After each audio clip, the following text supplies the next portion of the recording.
So let's start. Human blood. Human blood is a connective tissue. You know, this is the only fluid or liquid connective tissue.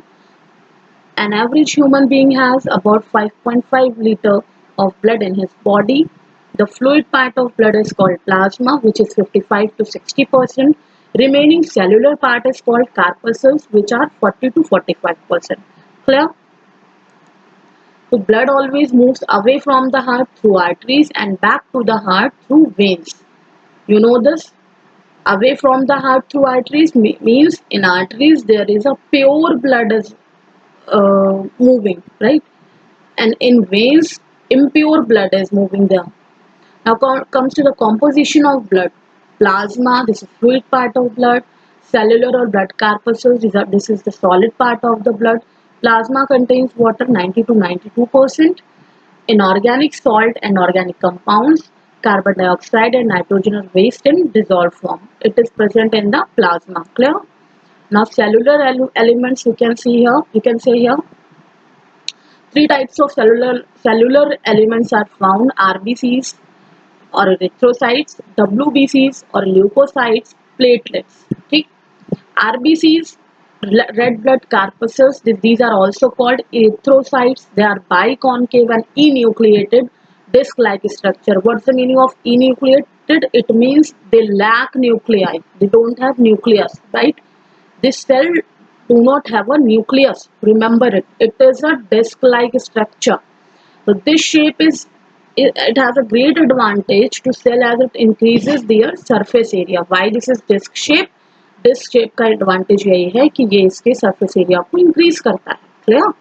तो RBCs are all produced in the red bone marrow of bones. ठीक है? RBC where RBCs are produced in the red bone marrow of bones. What is the lifespan of erythrocyte or RBCs? That is about 120 days. Student, where I have just bold these terms, please remember it. These are very important for your board exams, for your exams, and for your knowledge also. Clear? So the average lifespan of erythrocytes is about 120 days.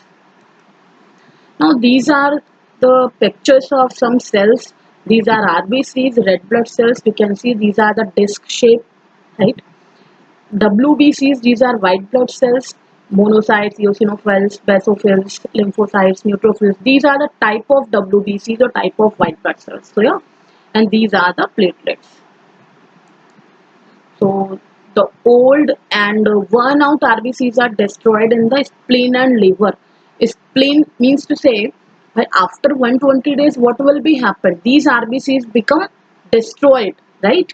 They will die or they will destroy. Where they will destroy? In the spleen. That's why spleen is also called graveyard of the red blood cells, right? And this question can be asked in a competition or competitive level question है that which organ or which is called as the graveyard of red blood cells, that is spleen, right? In liver after the destruction of RBCs, bilirubin and biliverdin are formed in the liver, right? So the RBCs have a colorless body which contains hemoglobin. Hemoglobin, you have heard before about hemoglobin. It is a respiratory pigment. Why it is respiratory pigment? Because it carries 4 oxygen with them, right? Hemoglobin carries oxygen with them, which consists of iron containing part known as heme and the protein part known as globin, right? That's why we are saying if you have a lack of hemoglobin, lack of blood, you should take a iron rich food, right? So oxygen is transported by hemoglobin in RBCs. You people knows about. Now white blood corpuscles. They are round or irregular shaped cells and are capable of amoeboid movement. Amoeboid movement, through the pseudopodia. Means means they can move anywhere. Amoeboid movement का मतलब ये है. They lack hemoglobin, therefore colorless. They don't have hemoglobin, that's why they are colorless. They defend the body from diseases, that is, they are responsible for immunity. So, which cell is responsible for immunity? That is WBCs or white blood corpuscles, right? They are also called leukocyte. Remember it, student. I didn't write it here. Please remember it. This is also called leukocytes. They fight against disease causing germs and destroy the damaged cells by phagocytosis. Right? Phagocytosis. Phagos means to eat. Cytosis means cell. They eat the destroyed cell actually. Right? This process is called phagocytosis. They also help in the formation of antibodies which neutralize or kill the germs. Because they are responsible for immunity, obviously they will help in the formation of antibodies, obviously, right? Now comes to the third type of cell, that is blood platelets. They are colorless oval around cytoplasmic fragments formed in the bone marrow. They are also formed in the bone marrow. They are playing major role in blood clotting through release a chemical thromboplastin responsible for the blood clotting. I didn't bold it here, thromboplastin, but please student remember it that thromboplastin is a chemical which help in the blood clotting, right? So functions of the blood here, these are the functions of blood given. I have given it: transport of nutrition, transport of respiratory gases, transport of waste products, transport of body secretions. Body secretions means like hormones or any chemical, regulation of body temperature, regulation of water, defense against infection, maintenance of pH, water balance, prevention of blood loss.